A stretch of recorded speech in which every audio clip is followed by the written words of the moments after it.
Ako ang dapat niyong ihlal. Ako ang dapat manalo sa pagkasenador. Alam niyo po kung bakit? 27 taon ko pong pinatunayan na ako'y handang maglingkod. Hindi lang po yon, na ako'y hindi natatakot. Wala akong inuurungan pagdating sa paghanap ng katotohanan.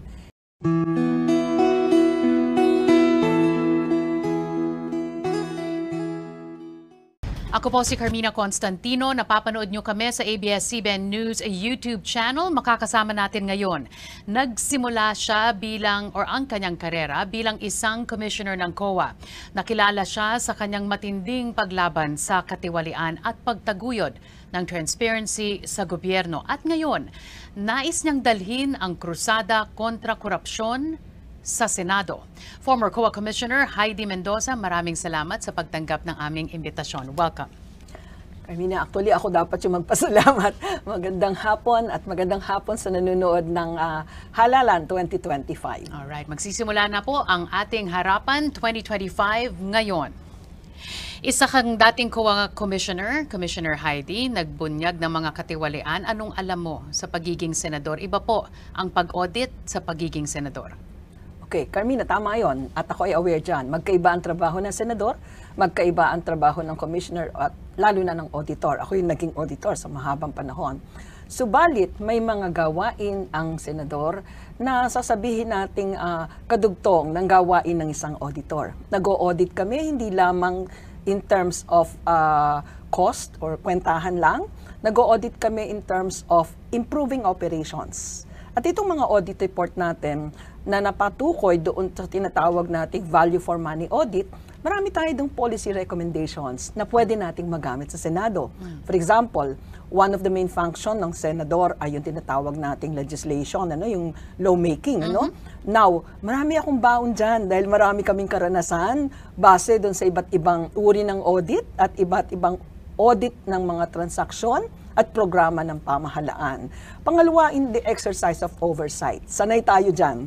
Dahil the commission is of course playing an oversight role.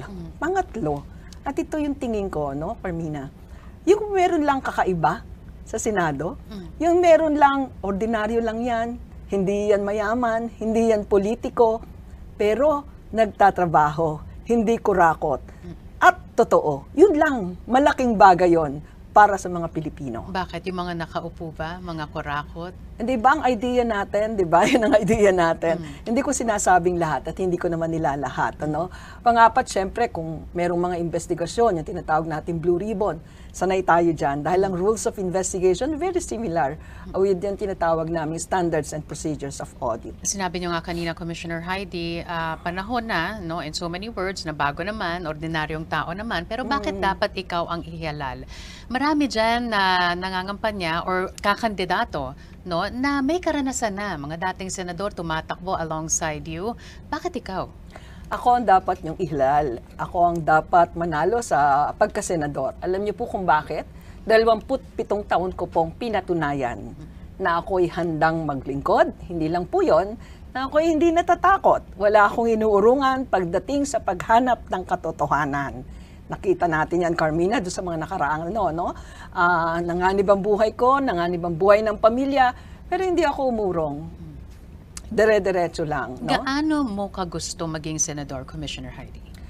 Gusto kong maging senador ngayong panahong ito, kung saan hindi natin makita ang tunay na paglilingkod sa bayan at lubhang lumalayo ang kalidad ng serbisyo, ng publiko serbisyo, when it comes doon sa tugon sa pangangailangan ng tao.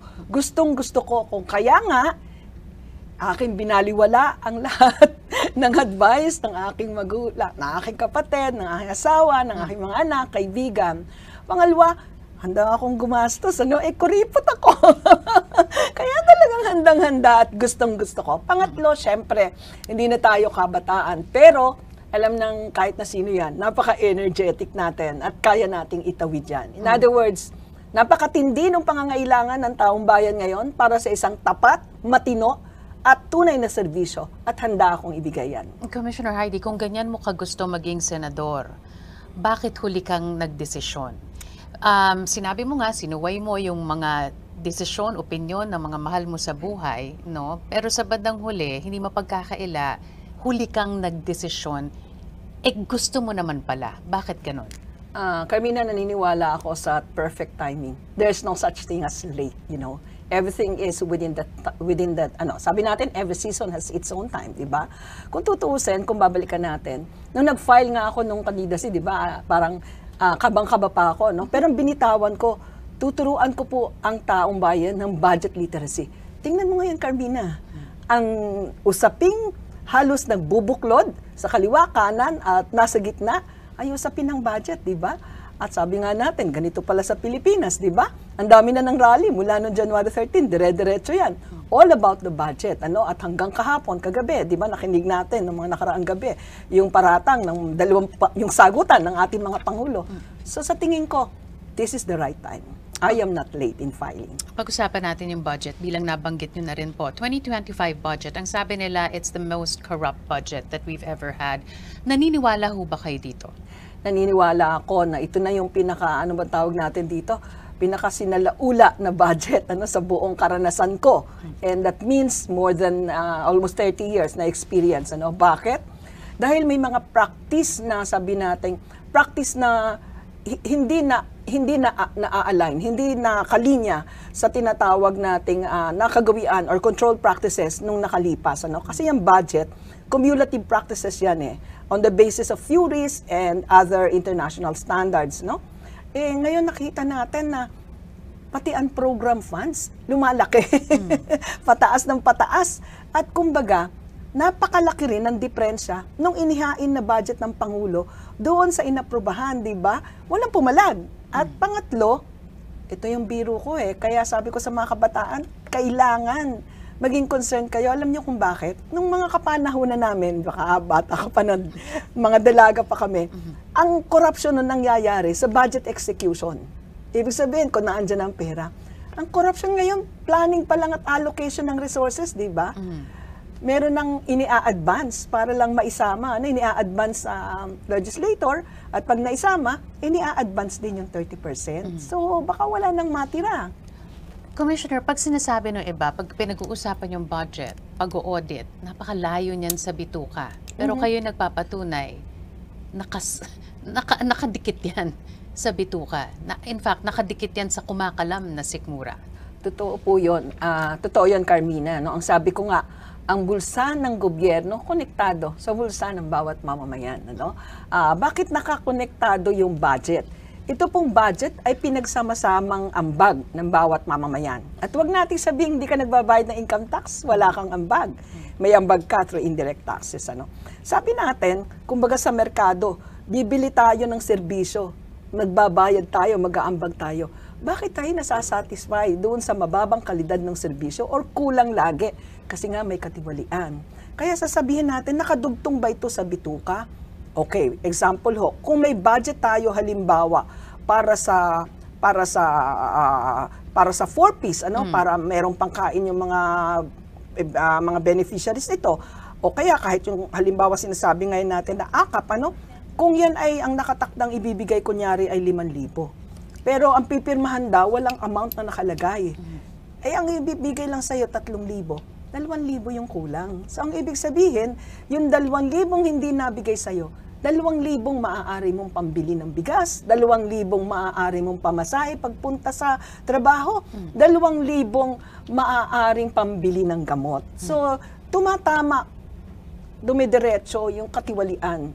Tinatamaan niya yung mga budget na inaagaw natin sa pagkain isusubo ng bawat mamamayang nagugutom. Inaagaw natin sa mga gamot na panglunas sa mga may sakit na pumipila sa bawat ospital. Inaagaw natin sa mga mag-aaral na dapat may isa-isang libro, di ba? O kaya nakakakita man lang, nakaka-hands-on sa computer. Ang sakit-sakit sa loob ko, Nagko-computer sila, cartoon yung drawing, tapos ginaganon-ganon lang nila, di ba? At Commissioner Heidi, dahil sa lahat ng sinabi niyo po, patunay lamang yan, iniisip siguro ng iba, na kaya hindi ka pwedeng ipanalo. Dahil kapag nakapasok ka, ay tapos ang kasiyahan ng mga korap. So, ano sa tingin mo yung tsansa mo? ito yung sitwasyon na papasukin mo, tingin mo ba makakapasok ka dyan? Given everything that you said. Kanina sinabi mo sa akin, parang late ka. And I said, it's the perfect timing. Ito po yung panahon, sukang-suka, as in, sukang-suka, ang lahat ng mamamayan sa garapalang pangungupit or pagnanakaw ng pera ng bayan. Ano? Sukang-suka yung mamamayan sa usaping budget na dapat para sana sa mga mahihirap, pero inilalagay at itinatali sa iba't ibang programa ng congressman para sila mahalal, di ba?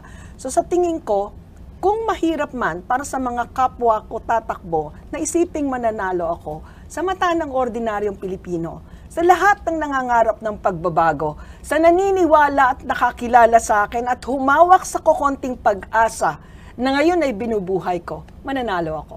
Commissioner Heidi, yung mga binanggit nyo, narinig na po namin lahat yan.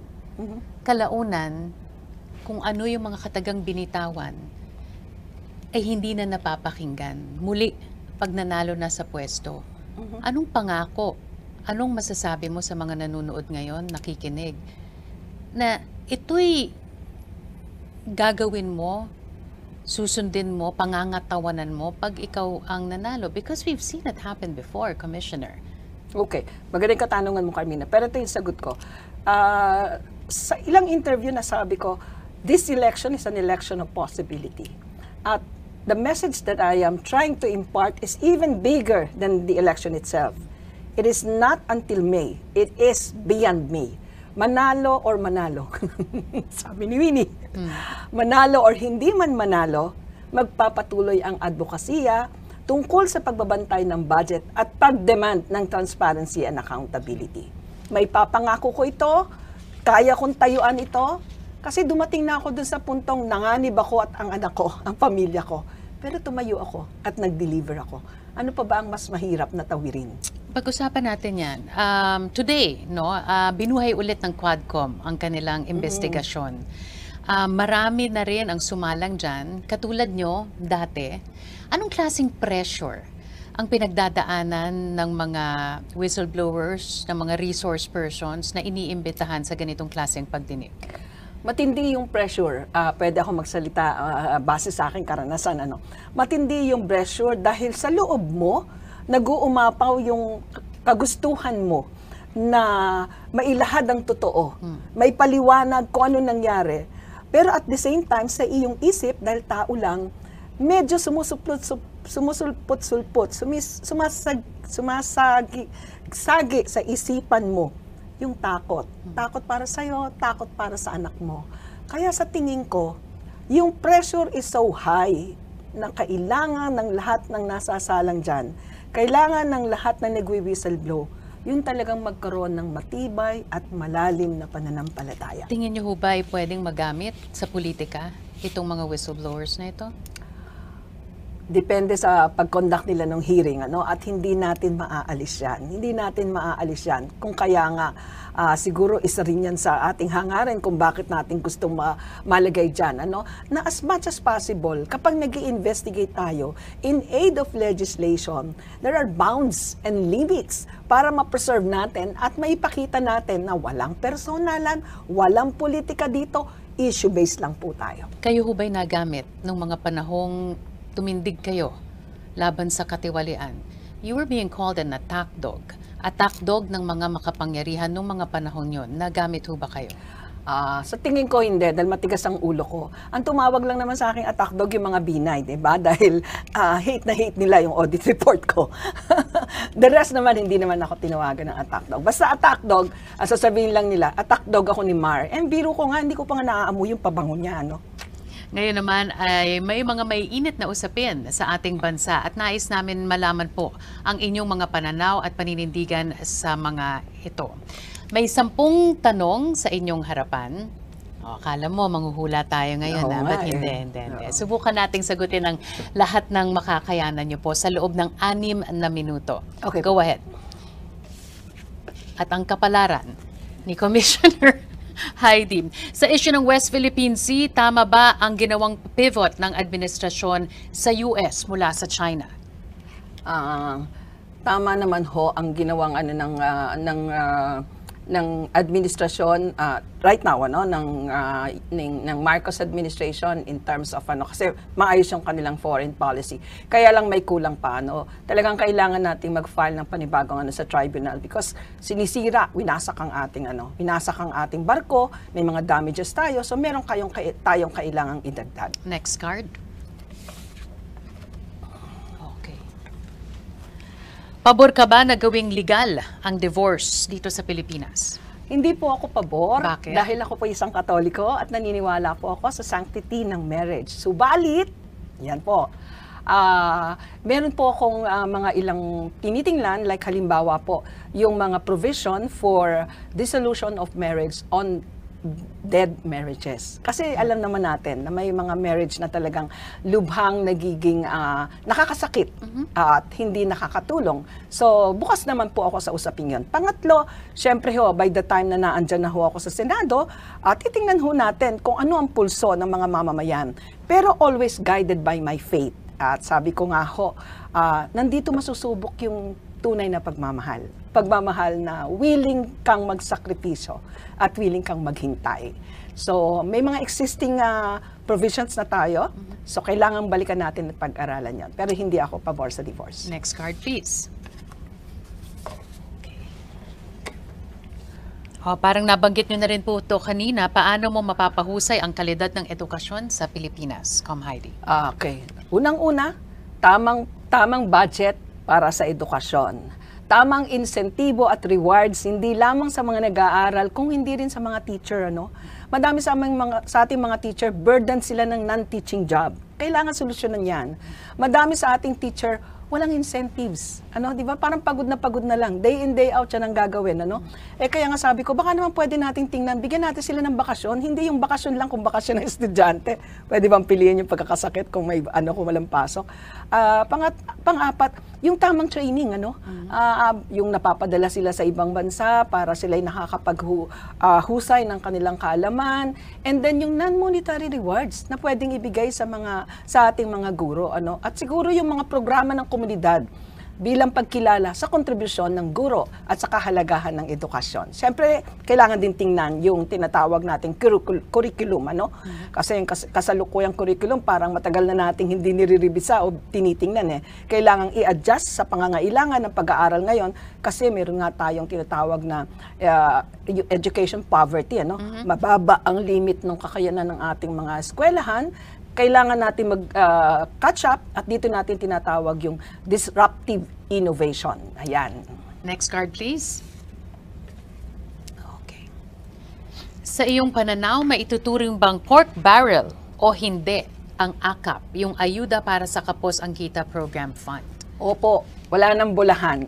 Ang AKAP ay pork barrel. Bakit? Ito ay nakatali sa diskresyon ng speaker. Ito ay nakatali sa political favor na hinihingi ng mga mambabatas at walang masyadong kondisyon. In other words, lang to para sila ay iboto. Mag-follow-up question lang po ako, Heidi. Korupsyon, nakita nyo na yan ng iba't ibang klaseng anyo. Ano ang pinaka matinding anyo ng korupsyon ang nakita ninyo na gustong ilusot pagdating sa audit? Ang pinakamatinding anyo ng corruption pagdating sa audit, marami yan Meron tayong yung halimbawa, yung ghost project. Bibigay ako na example. Wala ito sa time kasi second question to. For example, pag nag-confirm kami ng distribution ng AKAP, kunyari, and then, ang pipiliting sabihin ng congressman, hindi ko naman, kunyari sa pork barrel, yung pork barrel funds, ang sasabihin ng congressman, alam mo, hindi ko naman kilala si Napoles Alam mo, hindi ko kilala itong NGO nito. Nagulat nga ako, nagamit ang aking pork barrel. Yun ang pinakamatindi. Alam niyo po kung bakit? Huwag na tayong magbulahan. Minomonitor niyo yung release ng pork barrel funds. Niloloko niyo pa kami para lang sabihin na hindi niyo alam at hindi niyo kilala. Sa tingin mo, may aamin? Exactly. So, ito yung pinipilit ilusot. So, kadalasan, kaya tuwang-tuwa ako na naghihiring sa sa Congress sa confidential funds. Kasi yung ginagawa nila, yun ang ginawa namin noon Humihingi kami ng certification, humihingi kami ng pero pagdating sa court, i-deny nila lahat yun. Okay. Minsan sa commission proper lang, i-deny na. Final moments na po, Commissioner Heidi. Will give you a chance now to give your final moments. Bakit po kayo ang karapat-dapat na ihalal sa Senado? Magandang hapon mga mamamayan. Karapat-dapat akong hilalal sapagkat tapat ang puso ko, nagawa ko ng pakita na hindi ako kurakot, hindi magnanakaw, at hindi ako sumusuko kung paglilingkod bayan din lang ang pag-uusapan. Magandang hapon po.